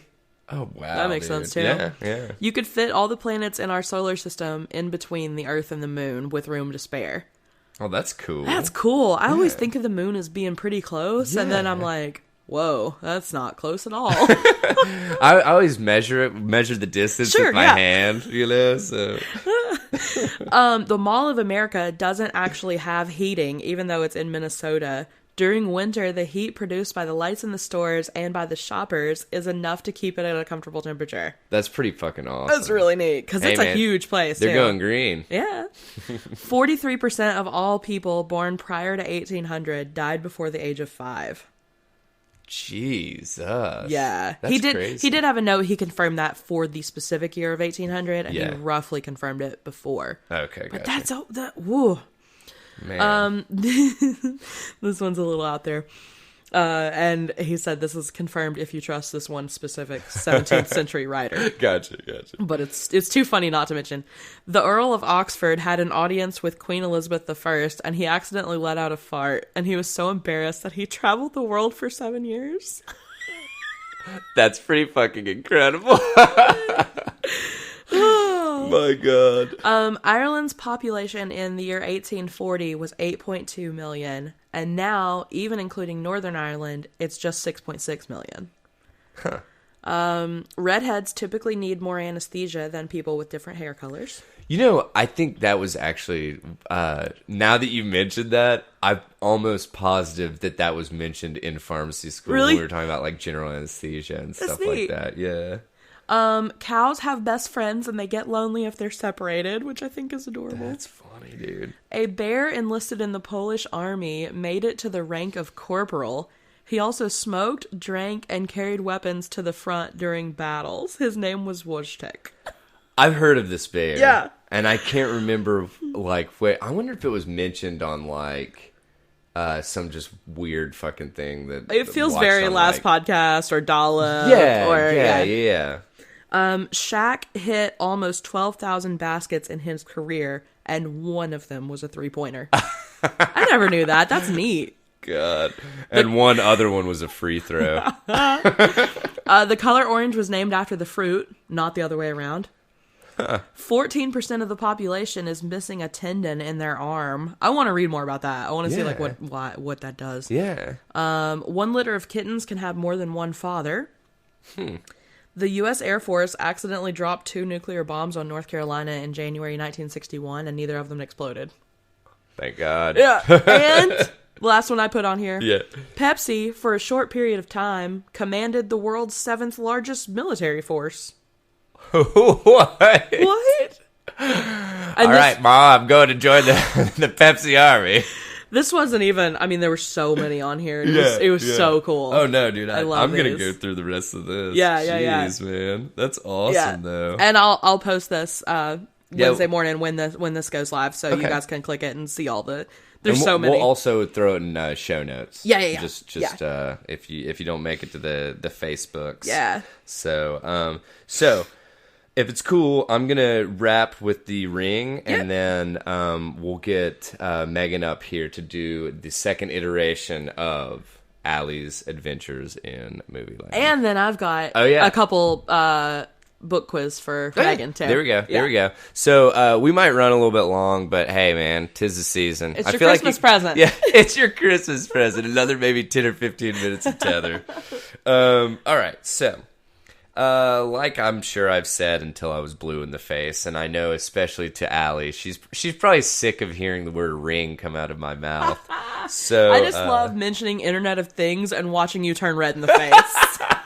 No, it's totally true. Like, it's totally I don't true. think I mentioned it on the podcast, but I bought a smart outlet to plug a lamp into so I can turn it on from out, like, if I want, because I feel bad. I kind of like those. I feel bad when my cat's at home and it's dark and he's by himself. Oh no! What if somebody hacks it and turn that lamp into like a strobe light? And your cat's just flipping out. Please don't give my cat a seizure. but like even that, you were like, no, absolutely not. No Internet of Things. I'm like, it is a lamp. Dude. But, so first of all, I'm going to just tell readers they need to check it out. Apple, Amazon, what's the other big one? Google. Google, all of them are connecting or collaborating to create a standard for Internet of Things. Hate that. It terrifies me it. personally, but I don't like monopolies. Yeah, and dude, no one likes monopolies. That goes without saying. But yeah, I don't even like the board games, so I'm just kidding. But anyway, so I'm sure that everybody has heard about all of these, and I'm not going to call it a hack. What should we? I don't even know. Accounts being compromised. Thank you. Yeah. Compromised ring accounts. Because this is not hacking. It's not hacking if someone gets your password because you're an idiot. Yes. These are not geniuses. What they are is they know how to, like, fucking spin up something that tests passwords. Yep. That ain't hacking, y'all. So, basically, what has happened is there have been multiple accounts of people having their Ring doorbell systems and home surveillance systems you keep compromised. trying to say hack. I know. I almost said it. All the news says hack, dude, so it's hard just not to gets say ingrained. it. Yeah. I mean, hell, even this article. They all say it. Yeah, it's easy for hackers to turn the cameras. And I'm like, yeah, well, anyway. Like, if I pick up your keyboard and you have your password written on a Post-it that lives under your keyboard, that does not a hacker make. Yeah, exactly. Like, that is, I found your password and I'm gonna order shit from your Amazon account, yo. Yeah. Well, and the shit thing is and I, we talked about it a little bit, all these people that put Ring doorbell systems in their homes. Yeah. I mean, you on your own volition put this system in that potentially could have security flaws. Did I tell you? I don't think I told you. Somebody tried to convince me and Jesse that we should get a Ring doorbell. And I was like, for what? And they were like, well, so you can see. I was like, I don't care who's at my door. We don't answer the door. Dude. We don't. I literally drilled a fucking peephole into our door. Yeah. because like we get a substantial number of solicitors that it's like, oh, termites, and did you know that if you spray this on your grass 3 times a year, it'll be greener? And I'm just like, dude, I don't care. Like, anyway. Yeah, we never answer the door. Yeah. Well, Megan, oh my God, I was playing video games the other day, and Megan sprints upstairs, and she goes, oh my God, somebody's at the door, and she was like, are you expecting anybody? Do I need to answer it? And I was like, dude, it's our fucking house. We don't have to fucking answer the door ever for anyone. They're not going to come in. Yeah. If they're trying to forcefully enter our house, yeah, I'll go deal with it. But no, knocking is not forcible entry. I'm picturing all the people in Beauty and the Beast and how they show up and they like break his door down. Yeah. No, but dude, it was really funny. No, but, like I mean, there was one Saturday morning and it was like 10 o'clock and Jesse and I were in opposite rooms upstairs and the doorbell rang and one of us just sighed and the other one went, ugh. And that was it. Neither of us moved. Yeah. That was it. That was the whole, we didn't even discuss it. Yeah. And I was like, this is where we stand on the doorbell at this point. Like, we don't care. Well, most of the time, just so they leave quicker, Megan and I'll try to be quiet. But now that Finn either thinks that you're at the door or Pizza's at the door, he's either going to be like, Aggie, Aggie, Aggie, Aggie. Because he thinks Allie's out there, or pita, pita, pita, pita. We're like, dude, all right, Finn. It's not only Allie and Pizza at the door every time. So. Okay, but usually it is. That's a good point. That's a very good point. His assumptions are actually well founded. It's pretty accurate. But anyway, so what I wanted to cover on this, I won't get into the super whatever nitty gritty of it all. Yeah. But Motherboard, the kind of whatever tech subsidiary thing of Vice. Yeah. They decided to cover just how shitty the security system or the securities in place for Ring systems are currently. And so Megan and I also, to kind of preface this story, Megan and I actually creeped on all of our neighbors, and I took a spin around the neighborhood in the car, and we basically accounted for the number of people that had Ring, or I'm sorry, smart doorbell systems. Oh, you can just see them? I guess I never thought about that. Yeah, well, they're a they're thing. very distinct. Yeah, no, we've got friends that have them. The standard button is obviously very different. Yeah. Now that I think about that, I'm like, yeah, I could just look. Dude, right around 50%. Yeah. Like, which was kind of crazy. And I remember there was, and I can't remember if I mentioned this on the podcast, but there was or was it a Christmas? No, it was a Thanksgiving decoration that somebody, no, I'm sorry, I'm an idiot. The Nutcracker statue that somebody had put out, and somebody like came by and stole it. Well, that person had a Ring doorbell system. Yeah. The person across the street had one. Their next door neighbor had one. So they start sharing a thread of photos. Yeah. And they're like, oh, I can't zoom in any more than this, and blah blah blah. And like they're like really getting into it, and they're like, oh man, this person is obviously a seasoned vet. They hid their face very well, and like the person had like an umbrella to like, I mean, legitimately it. But I actually watched the video that they posted, and I was like, come on guys, like If you're really worried about your like high priced Nutcracker statue getting stolen, fucking chain it to the ground or something, Do I think you need to do that? No. Buy a cheaper Nutcracker statue, But wow. But anyway, it was really funny to watch the like PIs go to work and the neighborhood PIs. So. Oh my gosh. But anyway, so Ring is basically not offering like super basic security precautions, such as double checking whether someone logged in from an unknown IP address, whether that's a legitimate login, or providing a way to see how many users are currently logged in. Entirely common security measures across a wealth of online services. Yeah, my Twitter shows me like which other apps are using it. Yeah, and not only that, I don't know if you've ever when we were bringing Allie on for the podcast, I was like, hey, let me know when you're going to log into the Twitter account. Because it pings you and says there's a new fucking login. Yeah. And it's appreciated because it's like, okay, well, Allie's not logging in from Turkmenistan. Yeah, that's not me. Yeah. You're like, dude, sorry, that was totally me. But anyway, so they literally the only thing that they really have in place currently is two-factor authentication. Okay. Which, if you have a Ring doorbell system, fucking turn it on. I don't care if it's like if it's an inconvenience to be sent a text message that you have to put a number in to log in. It's like, dude, do you want that or do you want some creeper motherfucker watching your cameras, you know?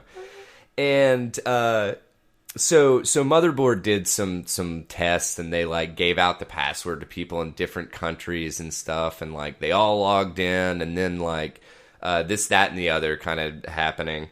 And it's just that to have a system that allows Wi-Fi enabled devices to look at camera feeds within your house. Yeah. They're completely and utterly falling short. Yeah. And the other thing that is super unnerving to me, at least, do you know who owns Ring? Amazon. I recently learned that. Yeah. So it's and the other one, guess who owns Nest? Nest. Google probably. Bingo. See? So it's one of these things that, you know, these big tech companies, they do not have your best interests in mind. Oh no. And if they're not willing to put forth a little bit of fucking effort and stuff to help secure this device that they're wanting you to put in your house, you know, I mean, it's just like, dude, come on. Yeah. Like, what the F? But yeah, let me get this one last thing pulled up. Yeah. And then, so just another example of like what was tested in this Motherboard article. They said that they logged into the Ring app and website from the US, UK, Spain, and Singapore, in some cases simultaneously, and from various devices and browsers that had never been used to log into the platform before.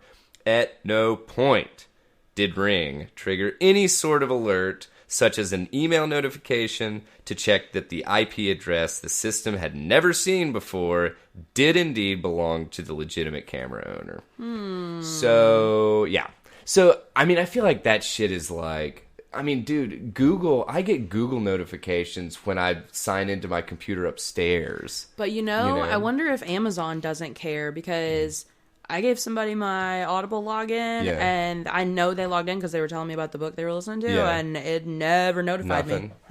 Man, that's so weird, because it's really weird because it doesn't seem like there's any rhyme or reason to and Amazon, who like, chooses to. if I give you my Amazon login, like, I've got my debit card linked to that, like, I trust you, but, like, I still would like to know that a new device signed in. Yeah, and they don't could buy anything on my Amazon. That's a really, really good point. So maybe Amazon just doesn't give a fuck. Yeah. Bezos, we're looking at you. Looking at you, Bezos. Always. So, always.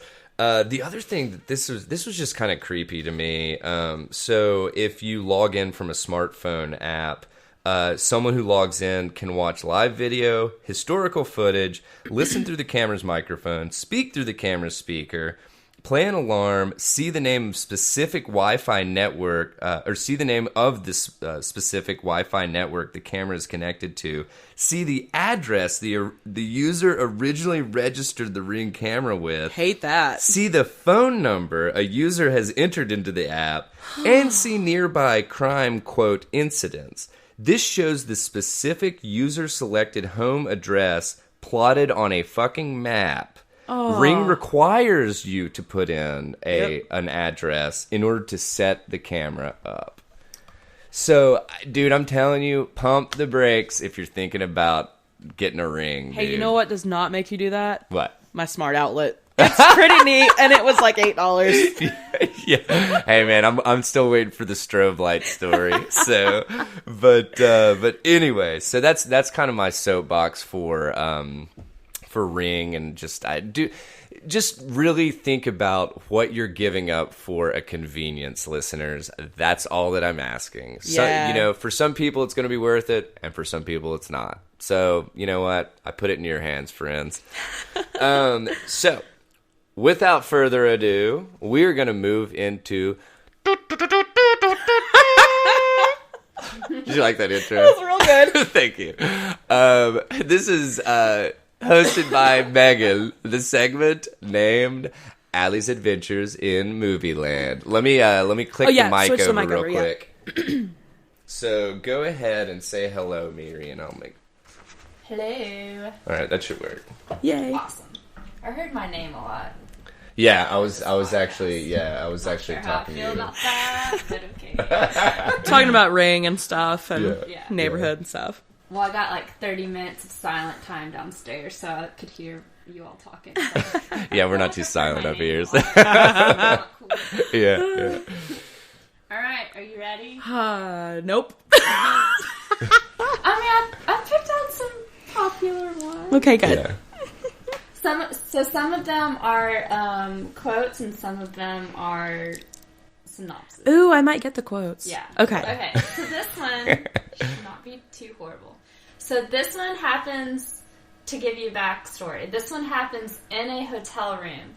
And it's like a split room, kind of. So there's one room where it's the bedroom and another room where it's like the common room. Okay. So it's fancy hotel room. Okay. Okay, so there's a group of people standing, like a group of hotel staff standing in one room. Okay. And there's something going on in the other room. So it's like a movie is being shown from this other room, but the hotel people don't know it's a movie. They think it's an actual person talking. Okay. So this is the quote from that. Okay. Okay. Don't give me that. You've been smooching with everybody. Snuffy, Al, Leo, Little Mo with the gimpy leg, Cheeks, Bony Bob, Cliff. And then one of the hotel staff members, his name happens to be Cliff. And Oh. It's a man that's talking. And Cliff He's been gasps smooching with- and looks at everyone like, no, we didn't. Oh, gosh. That list of names felt very much like a dollop list of names. Yeah, Like, yeah, right. Mo with the gimpy leg? Okay, do you want a hint? Yeah. Okay, this is also a really famous quote from there. Okay. Merry Christmas, you filthy animal. Okay, is it Home Alone? Yeah. Okay, Which okay. one? Oh, Lost in New York? Yeah. 2? Okay, Oh, yay! no. Dude, she even got. Knew the tagline. Yeah. I actually made a reference to that last night. Oh, really? Because I butchered a movie quote and Jesse got mad. Very nice. What was I saying? We were talking about something being chaotic, and I was like, cats and dogs living together. And he was like, you don't even know what that's from. And I was like, is it, what did I even guess? At one point, I guessed Jurassic Park, and he was like, no, why would it be? And then I was like, was it Jurassic Park 2, Lost in New York? And he was like, that's not, what? He was so mad. I love That's to troll amazing. Jesse. Yeah. I can man. see him I do. getting like He was so- severely. and then he wouldn't tell me what movie it was from. I think it was from Ghostbusters. I think he ended up finally Yeah. saying Yeah. it took some cajoling. That's amazing, dude. Hilarious. Alright, that one was a little tough. Yeah. Okay. This one is maybe not as common of a movie. Okay. This is a synopsis. This is a very underrated Christmas movie. Okay. In my opinion. A media executive, nicknamed Lumpy by his former girlfriend, undergoes the same treatment as Ebenezer Scrooge and is visited by 3 ghosts during his live Christmas Eve special, A Christmas Carol show. Oh. That sounds pretty cool, but I don't have a clue what that is. What is that? It has Bill Murray in it. Oh. Is it Scrooged? That's right. Okay. Very Okay. nice, Yay. very nice. It's actually pretty Did you think good. that was a should- decent synopsis? Yeah, I don't know anything about the movie. I just I knew that Bill Murray was in a movie called Scrooged. Yeah. Oh, nice. Very nice. Very nice. Okay. This one... Okay, I got... Uh-oh. Prepare for this one. Okay. At the end of the movie, the family's turkey is ruined Yes. by the neighbor's dogs. So they go to a chop suey palace where they are served duck that is smiling at them, and the staff sings, "Deck the halls with boughs of holly, fa ra ra ra ra ra." I was like, isn't this racist? Wait, you are Asian. That's why this is okay. Shit, I don't know what that is. Okay, you want a hint? Another hint? Yeah. Okay, famous quote. "You'll shoot your eye out." Oh. It's Oh! on TV be like all the... They literally... Christmas Story? That's it. I don't even remember Nice. that scene. We watch Christmas Story over and over and over and over at the very on end. on Christmas I think Eve. either TBS or USA. I think it's TBS. TBS. Literally. We started 24 that a hours. few years ago, and and every year Jesse's like, I hate it so much. And I'm like, it's coming on again. Dude, we turn that on, or we turn the Yule Log channel. Yes, I love the Yule I Log love channel. the fucking Yule Log channel. But... Okay, you might not know this one. Uh-oh. Okay, but we'll try it out. Okay, a businessman tries to find a highly sought-after gift for his son while battling a mailman for the same gift. Oh, All the while, the next-door neighbor is trying to put moves on the businessman's wife. I swear I know this one. I need a hint. Okay, the gift is a Turbo Man action figure. Shit. I know I've seen this. We literally just watched it last night. Yeah, I love that this is themed. I didn't realize it would be. I didn't even think about yeah. it being Christmas Oh, movies. sorry. No, of course it is. Yeah. Not that I could have ever studied worth a damn. Oh Alright, my I have one more hint god. for you. Okay. Okay, Sinbad and Arnold Schwarzenegger are the main characters. Oh my god. Oh, I can see it. No, I don't know. It's part of a popular Christmas song, too. Jingle all the way? Okay. Okay, two more. Okay. Alright. When a financial discrepancy puts a man in a difficult position, an angel comes to show him what life would have been like if he had never been born. Oh, that's That's a one of good the one. big classics. Is that Oh, yeah. like... Yes, it's a super big classic. Is it Miracle on 34th Street? No, that's it. Fuck. It's up. Wonderful Life. There It's you go. Wonderful It's a Life. Wonderful Life. Okay. So Dang, I did nice. have some cool trivia about that. Yeah. If you all want to know. Yeah. Yeah, dude, do it up. Okay. So films made prior to this one used cornflakes painted white for the falling snow effect. Because the snowflakes were so loud, the dialogue had to be dubbed in later. So the director, Frank Capra, is that right? Yeah, I think that's right. Yeah. Wanted to record the sound live, so a new snow effect was developed using foamite, a fire-fighting chemical, soap, and water. This mixture was then pumped at high pressure through a wind machine to create the silent falling snow. And 6,000 gallons of the new snow were used in this film. Yeah, so That's neat. I thought there was some other thing about like it being so fucking hot, like on set and stuff that it was just but anyway. Huh. And then the other fun little trivia for this is that this film became pretty popular and like a holiday tradition to watch in the U.S. because there was a clerical error at the Copyright Office, and the copyright was not renewed when it expired in 1974. So this movie became public domain, meaning that anyone that could obtain a print of it could broadcast it without paying any royalties. Oh, that's cool. That is hilarious. Wow. A lot of local stations aired it during... Because it was free. Thanksgiving, Yeah. Christmas Day, Yeah. But then in the 1990s, after some court battles, there was finally... The rights were reacquired, and so now it's not been played as much. Those obviously. bastards. That's crazy, dude. Yeah, I know, right? That's fine. Alright, this last one. Phew. Uh-oh. Is this the quote? Yeah, no, take it. Yes. Take a big breath. Yes. Oh, This- boy. This is quite possibly one of my favorite Christmas movie All right. quotes. Okay. And I'm not a man, so just pretend I'm speaking in a man's voice. Alright. Hey, if any of you are looking for any last minute gift ideas for me, I have one. I'd like Frank Shirley, my boss, right here tonight.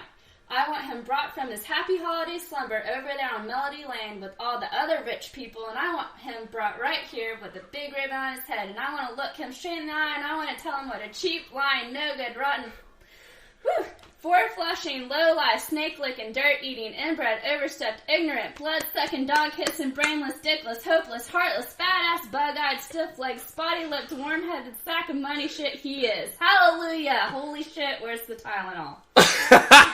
So we have our ISO for the week. Oh my god! Yes! Also, I want that as like a ringtone on my phone. They have shirts that are like The whole ugly thing? Christmas sweater, entire Shit. fucking quote. It's I amazing. don't know that I've ever heard that quote. Really? I really know what don't movie think. it is? I don't think so. Okay, here's your hint. Okay. They had trivia for it last night. See? And I had never seen Christmas Vacation. I know. you know this. You I know know. I suck at movies. I know. I just like to act surprised every time. I don't really know. Like, what Shitter's Full is from that, right? Yeah. Oh, like, yeah. Totally. I barely know that. Yeah. They had a sign hanging in the bathroom that the trivia was coming. And because it was in the bathroom, I kept wanting to write Shitter's Full on it. Yeah. But, like, I don't take my purse to the bathroom, and I don't have a pen in my pocket. So Yeah. every time I'd be like, take your pen the next time you pee. And then the next time I pee, I'd be like, I forgot it again. Yeah.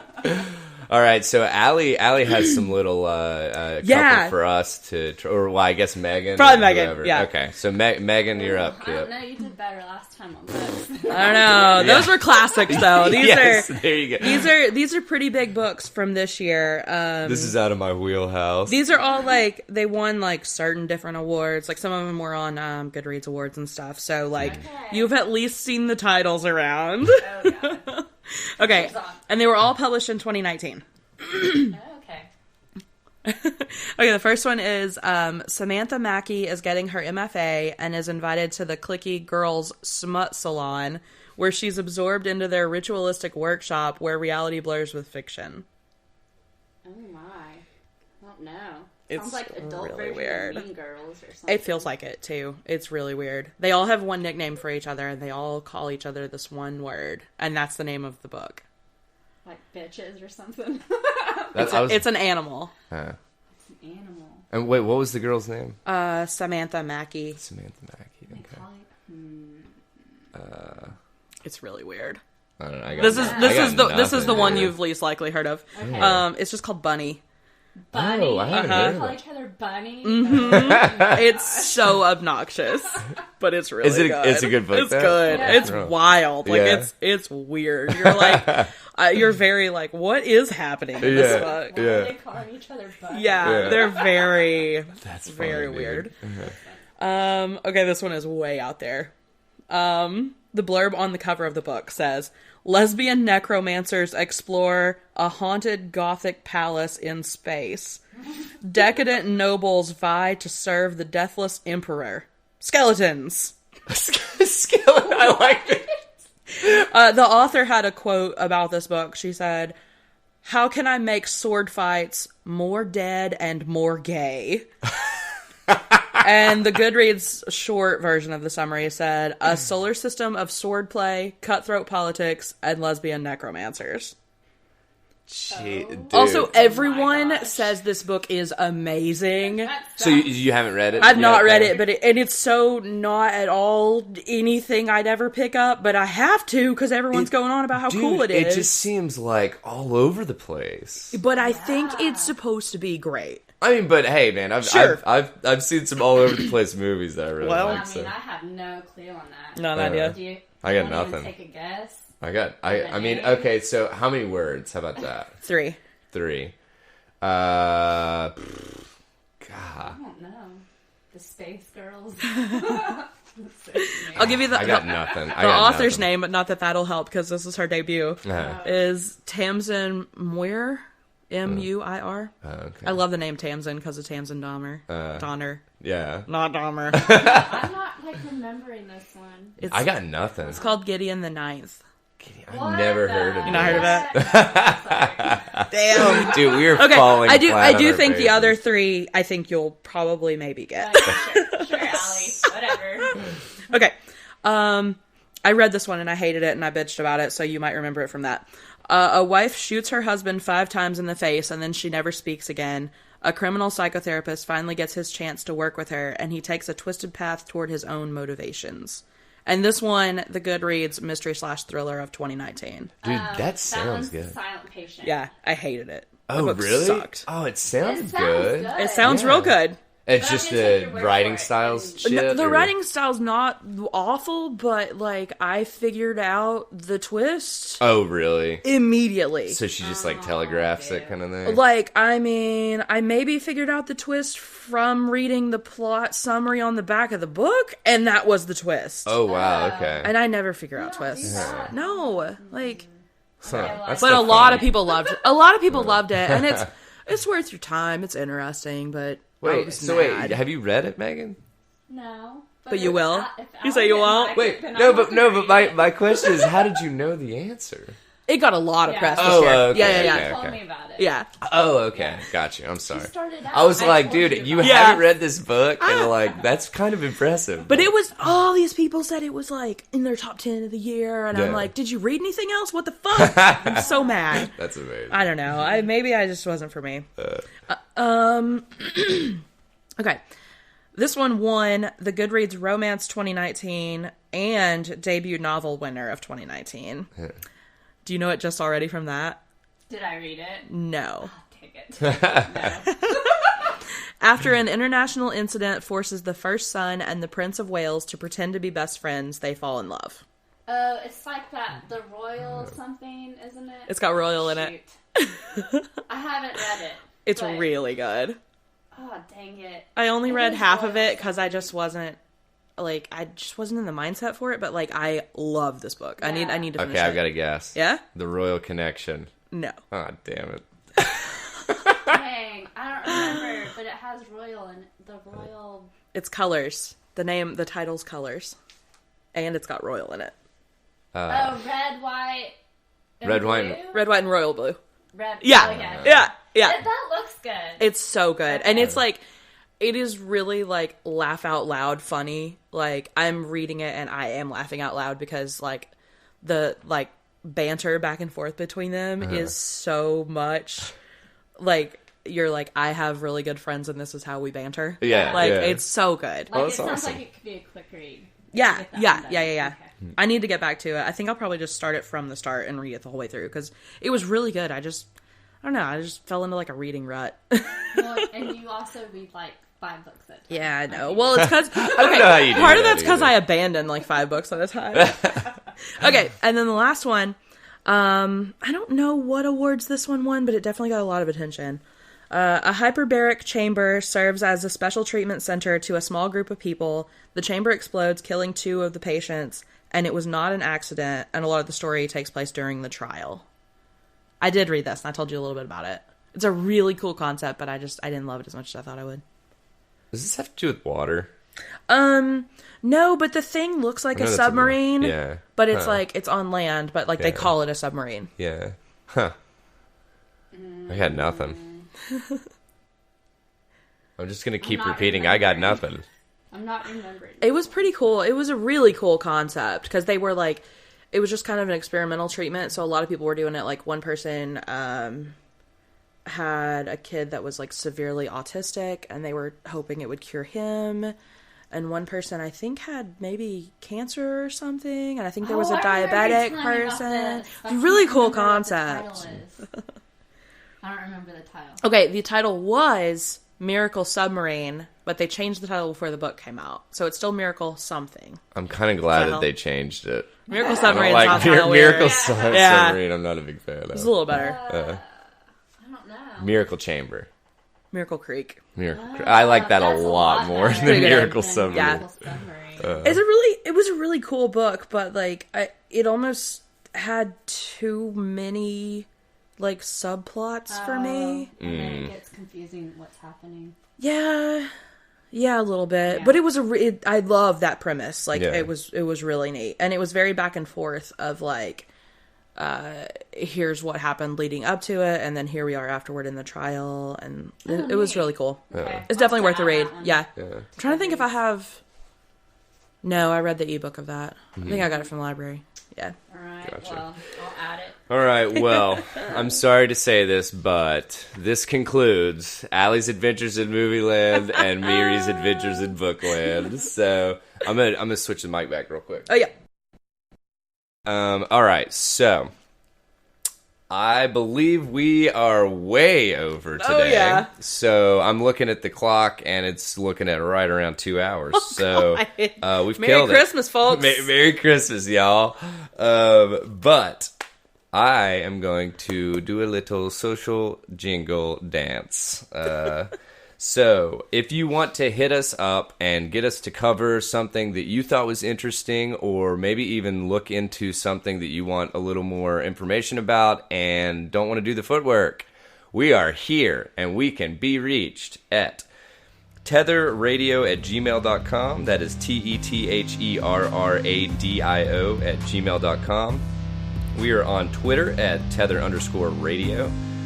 We're also on Instagram at the same handle at Tether_radio.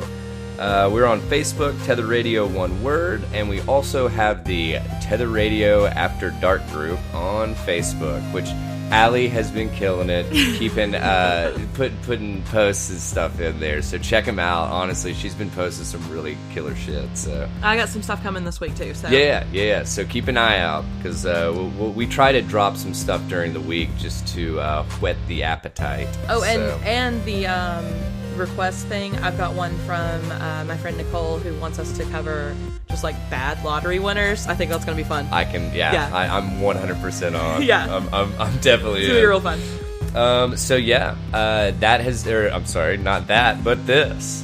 This has been episode 80 of the Tether Radio podcast. I'm Daniel, I'm Allie. and we are thanking you for lending us your ear for this episode for 2 hours. So we hope you guys have a very Merry Christmas, Happy Holidays, and all that stuff. And we look forward to talking to you next week. So have a good one, friendos.